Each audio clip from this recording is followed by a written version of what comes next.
La pause TI Novipro. 15 minutes avec nos experts sur des sujets d'actualité pour être à l'affût des dernières tendances en matière de TI.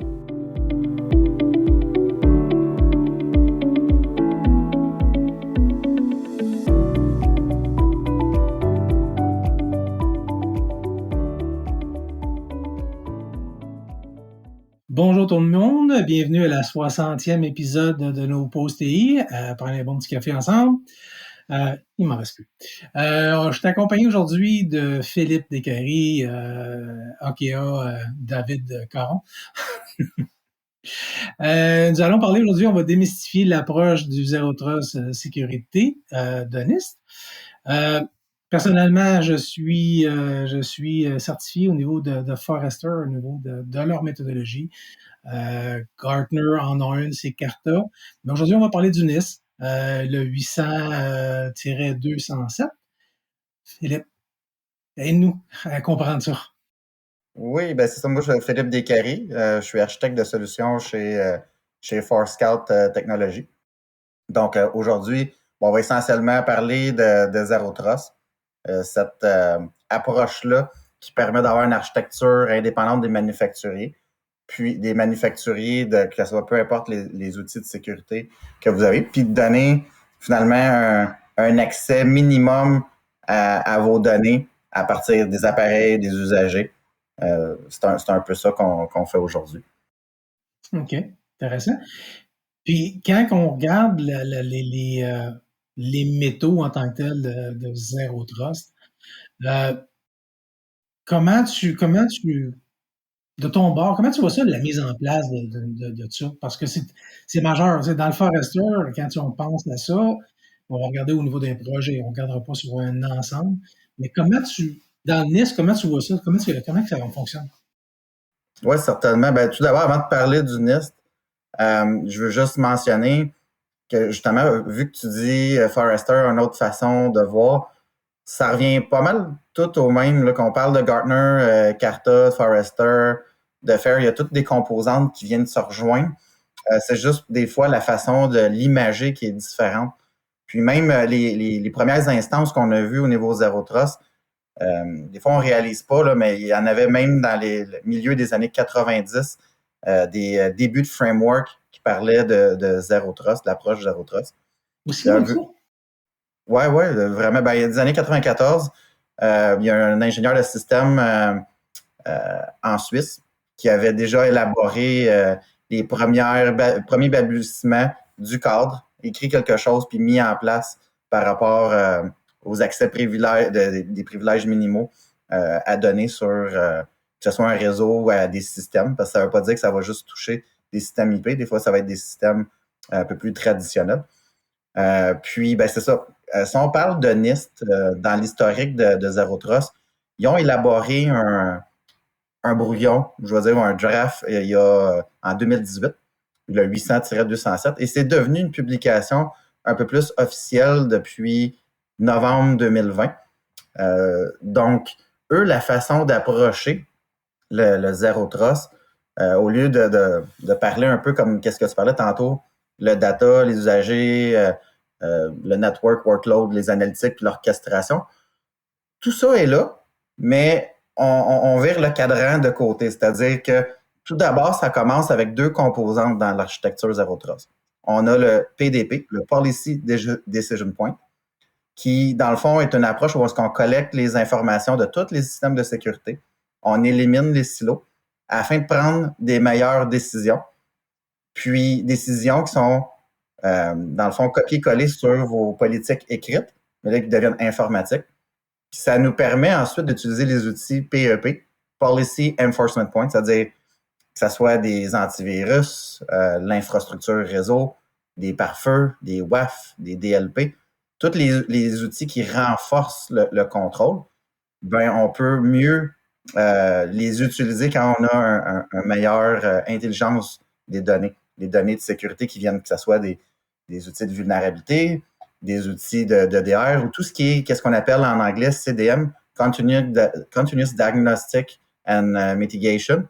Ces outils-là, dont les EDR font partie, que les Vulnerability Assessment font partie, ou même que ForeScout fait partie, permettent de surveiller en continu toute l'infrastructure, d'emmener des différents angles d'information sur la cybersécurité, sur les risques, les menaces, les problèmes de configuration. Puis par rapport à ça, de protéger les surfaces d'attaque en combinant finalement tout ce niveau de risque-là global qui est multifacteur, qui vient de tous ces outils-là. Donc, c'est ça. NIST, en gros, tu as PDP, PEP. Tu prends les décisions basées sur la collection de données, puis par la suite, avec ces données-là, tu renforces la sécurité, tout en gardant à l'esprit qu'il faut donner les accès les plus minimum possibles. Puis à la fin, finalement, dans n'importe quelle architecture de sécurité, faut comprendre les risques, les impacts pour les business units, pour les affaires. Donc, c'est un peu ça revient à, que ce soit du Zero Trust ou non, on regarde c'est quoi les risques pour une entreprise. C'est certain. Puis là, c'est intéressant qu'est-ce que tu emmènes parce là, je parlais un peu plus tactique, mais si on parle stratégique, Zero Trust, c'est d'abord et avant tout une stratégie. Donc, la stratégie, l'erreur commune qui va être faite souvent par certaines entreprises, c'est qu'ils ont soit déjà des outils en place ou regardent pour aller chercher des outils avant de regarder, premièrement, c'est quoi les acteurs impliqués dans notre infrastructure? C'est qui nos responsables? Puis ces responsables-là, ils détiennent quels actifs? Puis ces actifs-là, c'est quoi la criticalité de ces actifs-là? Qu'est-ce qui est critique, puis qu'est-ce qui l'est moins? Puis ça, une fois qu'on sait qu'est-ce qui est critique, on va aller chercher c'est quoi les risques associés à ces actifs-là, à ces responsables-là, pour ensuite emmener une priorisation de où est-ce qu'on va mettre en place des outils. Donc, tu peux avoir deux entreprises qui ont la même stratégie, là, qui vont partir par identifier premièrement les actifs, les responsables, les risques, mais qui vont terminer avec complètement des outils différents parce que les risques ne sont pas aux mêmes endroits. C'est un peu ça que le message de NIST 800-207 dit. C'est qu'il faut commencer par identifier les acteurs de notre projet Zero Trust pour ensuite avoir les bons outils puis prioriser notre temps. Parce qu'il y a quelque chose qui est commun tout le temps. Toutes les entreprises que je vais parler, quand on parle de Zero Trust, ils ont un nombre de temps limité. Fait qu'il faut ultimement faire une bonne priorisation. Parce que c'est beau, on dit « OK, j'ai besoin d'un firewall ou j'en ai déjà un. » OK, t'en as déjà un. On revient au début, on fait les analyses, puis ensuite on regarde est-ce que j'ai le bon pare-feu, est-ce que j'ai le bon antivirus pour ma stratégie de Zero Trust. Fait que ici, c'est vraiment une approche indépendante du manufacturier. Il faut d'abord et avant tout faire une analyse de notre organisation, puis ensuite prendre des décisions éclairées. Puis à travers tout ça, une fois qu'on a décidé avec quoi qu'on va le faire, ça prend une composante aussi, une plateforme qui va nous aider à unifier toutes ces composantes-là, que ce soit pour la visibilité de la posture de sécurité, pour la visibilité de la configuration des vulnérabilités, mais aussi quelque chose qui va prendre toutes ces informations-là puis qui va en faire un seul facteur de décision pour prendre des décisions plus précises, que ce soit mettre en quarantaine, remédier, faire de la réponse aux incidents, que ce soit directement sur les appareils, soit au niveau de créer des biais ou partager de l'information. Mais tout ça, il doit y avoir une cohésion dans une approche Zero Trust. C'est pas juste, j'ai une approche, j'ajoute des outils. Ultimement, il faut travailler de concert. C'est ça qui va faire un projet Zero Trust qui va avoir du succès finalement. Vois-tu, ta plateforme que tu parles, qui est fédératrice, qui unit toutes les informations, dans le Forrester, c'est la compétence qui est de l'analytique et visibilité. C'est ça qui va te permettre de consolider toute ton information et de réagir. Donc, dans le NIST, on a la même chose, mais dans le NIST, c'est basé avec ton PDP puis ton PEP, je pense, c'est ça? Oui, c'est intéressant qu'est-ce que tu tu amènes comme point. Quand on parle d'analytique puis d'orchestration, j'ai souvent une question qui revient, c'est ouais, mais est-ce que ça va être une plateforme? Peut-être, mais pas nécessairement. Parce que tout comme dans une architecture de sécurité Zero Trust, il n'y a pas aucun outil qui fait tout. Ça n'existe pas, là. Pas en 2022 du moins. Même dans les analytiques, il y a souvent des angles pas couverts. Fait que selon nos besoins, ça pourrait arriver dans certains cas où on a besoin des analytiques qui sont à plus grande échelle, mais qui vont échapper certains points d'analyse. Donc, il va y avoir des sous-systèmes d'analyse. Puis la même chose pour l'orchestration, c'est que tu peux avoir un système d'orchestration et d'automatisation, mais qui va manquer de composantes pour orchestrer directement sur l'infrastructure de façon précise, efficace, puis pas compliqué. Il faut que ça soit le plus efficace possible à mettre en place, puis ça coûte le moins cher possible. Maintenant, il faut que ça fasse du sens au niveau du retour sur investissement. Des fois, tu vas avoir une combinaison d'outils d'orchestration. Fait que ça je le vois souvent. Effectivement, puis dans le fond, quand tu vas faire une implantation quand tu décides que tu vas adopter cette méthode-là, un Zero Trust, il faut que tu le planifies comme du monde. Puis comment que Forescout, c'est quoi le rôle de Forescout là-dedans? Où est-ce que tu vois Forescout? Comment il peut aider dans cette méthode-là? Oui, Forescout, tantôt, quand je parlais de la partie PDP, Policy Decision Point, versus PEP, Policy Enforcement Point, Forescout se retrouve essentiellement dans la partie PDP, Policy Decision Point. Il y a plusieurs composantes. Dans les composantes, là, avant même de faire des politiques puis prendre des décisions, il y a la collecte d'informations.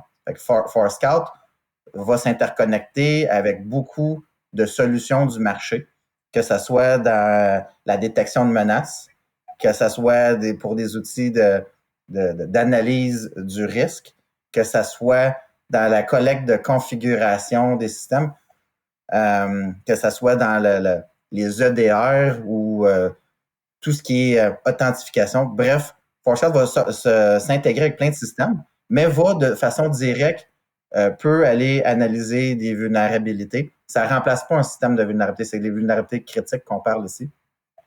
Va aller chercher la configuration des postes, puis donner une visibilité complète sur, premièrement, découvrir tous les appareils parce qu'on s'intègre avec l'infrastructure, va les classifier, va vérifier l'hygiène. Ça, c'est tout direct, sans intégration, l'hygiène des postes, sans agent.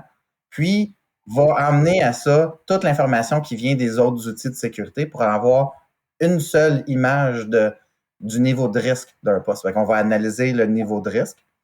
Puis avec ce niveau de risque-là, ça nous permet d'avoir une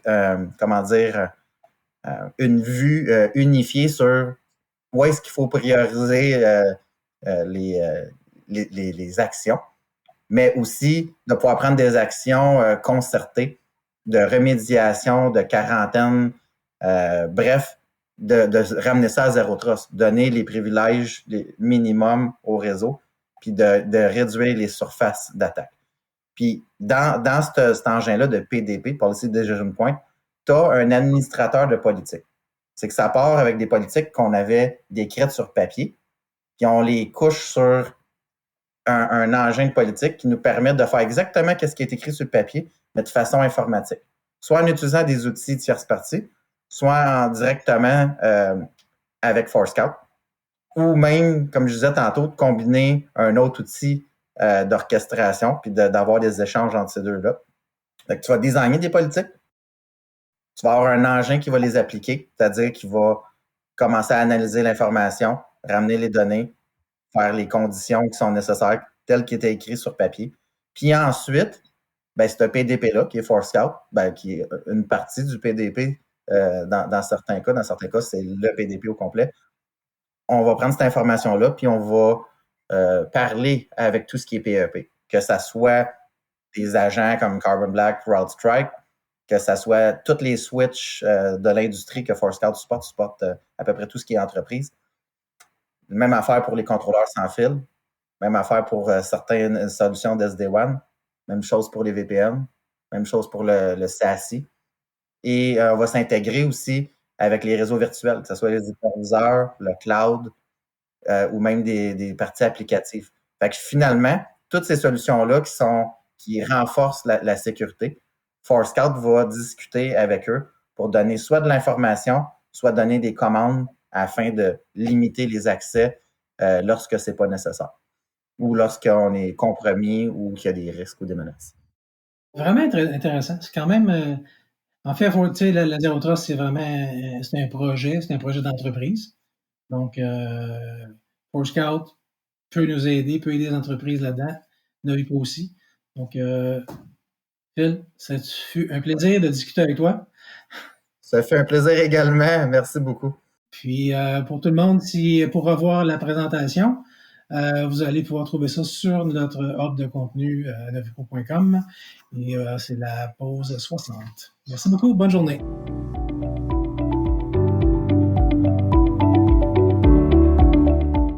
Vous êtes toujours à l'affût des dernières actualités TI? Accédez à une mine d'informations sur notre zone de contenu en ligne hub.novipro.com.